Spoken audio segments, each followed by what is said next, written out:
How much money did you spend this month on food? How much time did you spend on crucial projects or with your family members? How many fruits and veggies did you eat this week? Most of us are clueless about all of these subjects.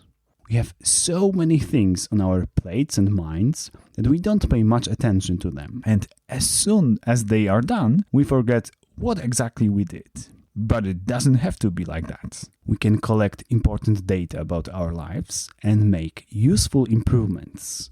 Let's talk about the habit of tracking. Hi, my name is Andrzej and welcome to the Helpful Habits.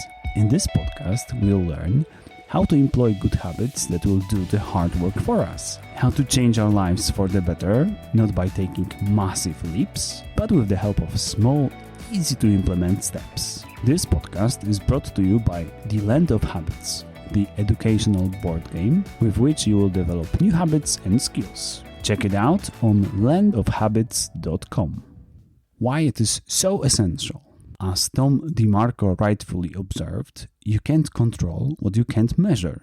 Tracking enables us to have a deeper understanding of different aspects of our lives that we normally don't pay enough attention to. Without the data about the way you spend time and money, it is extremely hard to know what you do right and when you waste these precious resources. Even if at the end of the day you notice with shock that your to-do list is barely touched, you still won't be sure what activities sucked up all the time and how to prevent it from happening tomorrow.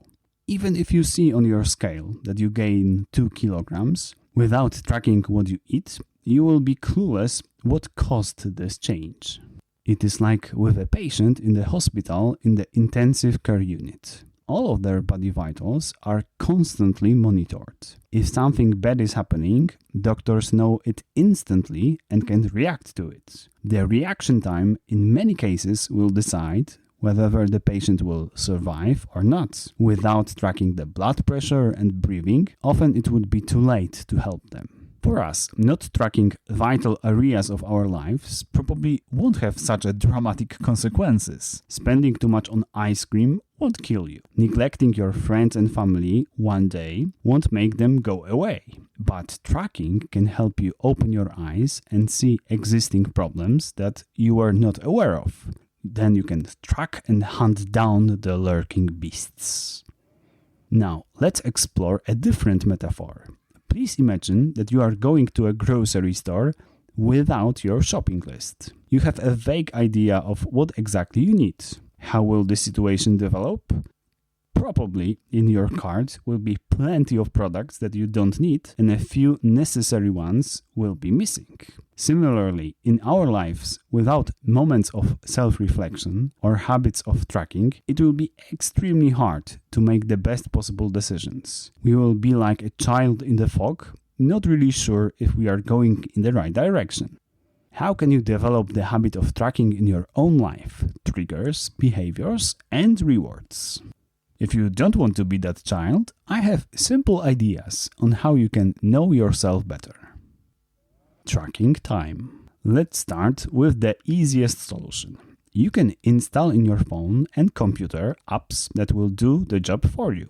They will observe silently how you spend your time, how many minutes you scrolled Facebook, played games, visited email inbox, etc. At the end of the day or week, you will get an eye-opening report with very specific, probably shocking numbers. When you recover from the shock after seeing them for the first time, you will be able to do something about the way you manage your time. There is a huge difference between a vague feeling, oh, I probably shouldn't spend that much with my phone, and bam, seeing that yesterday you were using your smartphone for 12 hours, literally half of the day. Another stunning number is how many times you unlock the screen of your smartphone. When I used this tracking app for the first time, it was 132. It means that I picked up my phone during awake hours, on average more than 8 minutes per hour. Every 7 minutes, the phone magically jumped into my hands,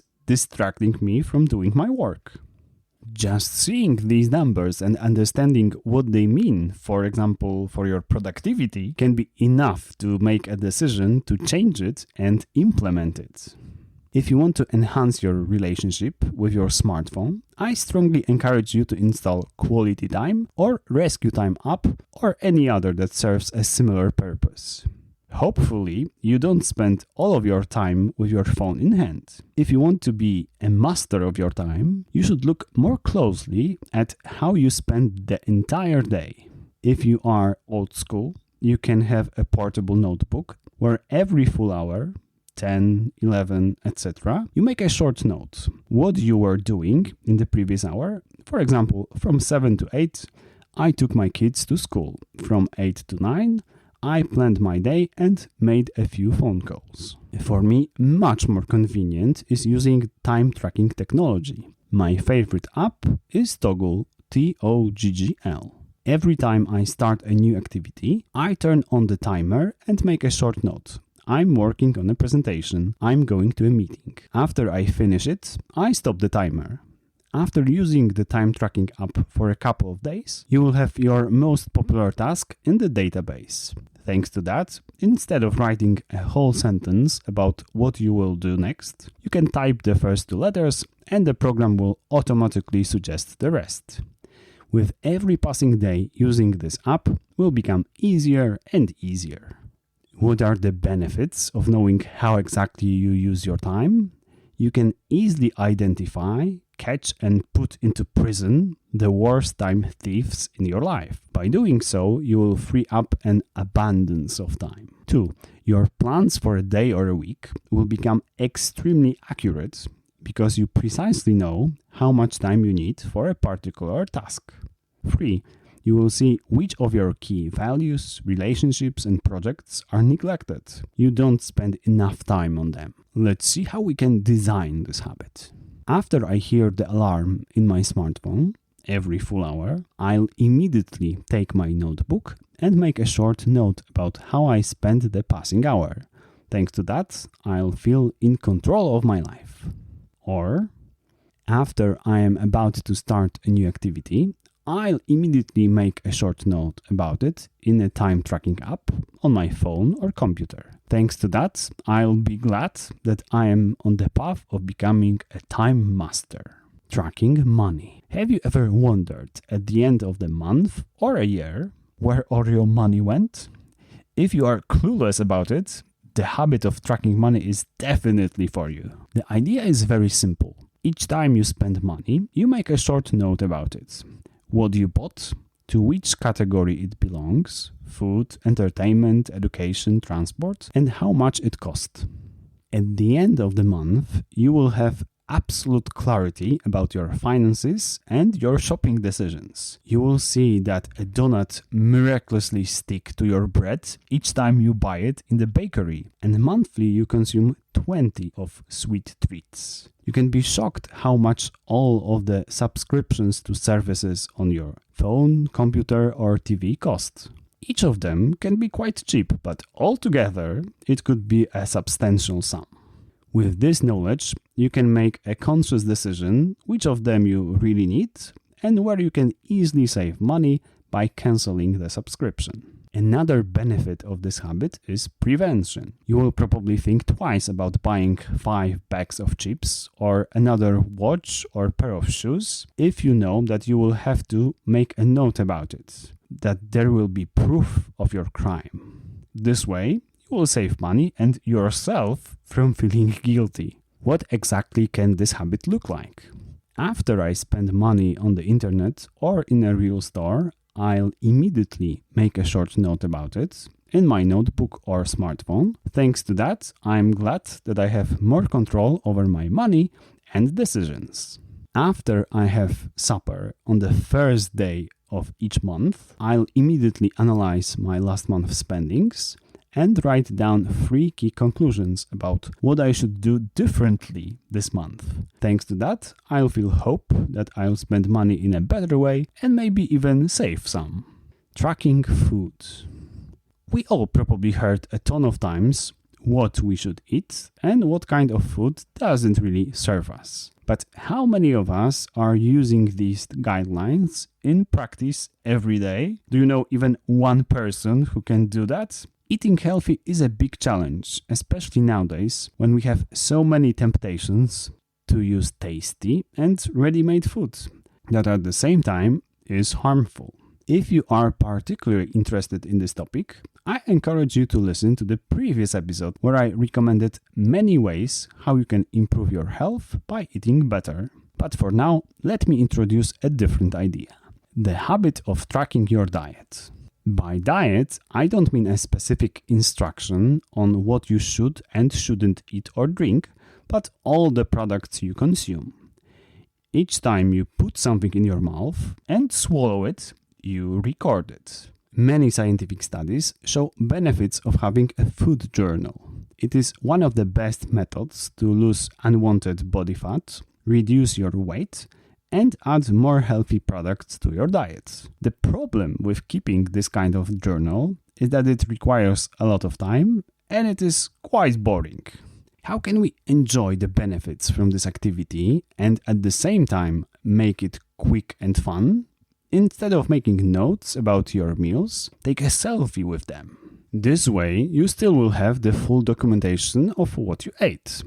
You can see it for yourself or share it with your partner that has a similar goal to eat better or reduce weight. The second option is far more powerful. If you have to show the photo of all 3 chocolate bars that you ate this morning, you will think twice about it, and this vision of shame will prevent you from doing it. Taking photos of your meals is much faster than making a note, and it can be more attractive, especially if you arrange your food in a funny way or take a selfie with an original facial expression. In this way, at the same time, you can boost your skill of looking better in pictures. We can develop this habit like this. After the food is served and I am about to take the first bite, I'll immediately arrange it in a funny way and take a photo of it. Thanks to that, I'll be glad that I know very precisely what I eat. Or, after I sit to eat, I'll immediately take a selfie, me plus food. Thanks to that, I'll have a great way of answering a question from my friends: what did you eat today? Tracking goals. In the 4th episode of my podcast, The Habit of Journaling, one of the diaries I recommended was the Goal Journal. If you want to get full information about it, I encourage you to visit this episode. Here, let me give you just the espresso version. When we set new goals, the vision of achieving them is exciting and gives us a spike of motivation. Unfortunately, it doesn't last for long. Sooner or later, after hitting a stumbling block, we tend to work less intensively and consistently towards this goal. Without external support, it is highly likely that we will resign. Tracking your activities that help you to obtain a goal can prevent it from happening. By writing about your progress or lack of it, you can regain motivation and plan specific actions that you should take. This way, working on your goal won't die slowly, but you will keep it alive and enjoy its fruits. Now, let's look at the habit-forming sentence. After I have breakfast on Saturday, I'll immediately write about my progress in achieving my goal. Thanks to that, I'll feel joy that I am closer to reach it, or if there is no progress, that I saved valuable lessons for the future. Tracking relationships. Most of us are in many crucial relationships, romantic, family, or business. Even though they are essential for us, they strongly contribute to our happiness or misery, we don't pay much attention to them. As a result, we bottle up many frustrations connected with unmet expectations. Maybe your partner promised to do something and then forget about it. Maybe your mother-in-law criticized the number of flowers in your apartment. Maybe your boss gives you unrealistic deadlines or too many tasks to do, while other team members are not so overloaded. If we don't have an honest conversation about these problems, we can accumulate too many of them and someday explode. In this moment, we won't be carefully selecting the proper words or caring about other people's feelings. Contrary, we'll be brutal and hurt people we care about. In some cases, this volcanic eruption can end the relationship completely.